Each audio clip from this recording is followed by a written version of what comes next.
გოგოების თავდაცვის გაკვეთილებსა და კონტენტში უფრო ხშირი და სერიოზული ყურადღება რატო არ ექცევა ყვირებში ფეხის ამორტყმებას. პრაქტიკული, პრაგმატული რაღაცეები, რაც რეალურ ცხოვრებაში გამოგადგება. MMA-ს რო ვარჯიშობ, თუ 5 წლის გამოცდილება გაქვს, კარგად ჩხუბობ, თითქმის ყველა არანავარჯიშებ ადამიანს დააგდებ, როგორც მინიმუმ გაიქცევი, რაც ჩვენი მიზანია თავდაცვის დროს. თავს კარგად დაიცავ. მაგრამ ეგ 5 წელი ხო ყველას არ აქვს. ათლეტობა ყველას ხო არ უნდა.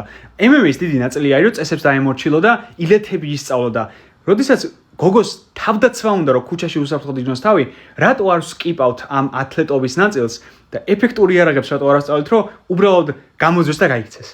მესმის რომ ფოკუსი და ესეთი თეორიულად ვიძახით, რომ უნდა გამოძვე, გაიქცე, მაგრამ პრაქტიკაში სერიოზულად რატო არ უდგებით, იმიტომ რომ თითქოს ყვერებში ფეხის ამორტყმა რაღაც კომიკურად მიგვაჩნია, რომ აი მე სასცილოა ნახე, ჩაიწუყო, ვერ მოძრაობს, მაგრამ ეფექტური იარაღი არის მით უმეტეს გოგოსთვის, იმიტომ რომ ქუჩაში, ბარში, ღამით წონითი კატეგორიები არ არის. და ყველაზე მყინეული და ეფექტური რაღაცეები რატო არ არის ჩაქსოვილი შიგნით, სილაბუსში რატო არ წერია, მაგას გულისხმობ.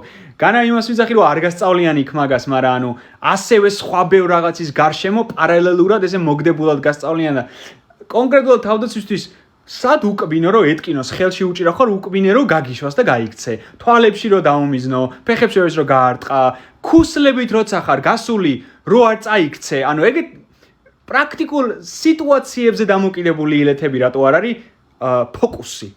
ეგ მაინტერესებს.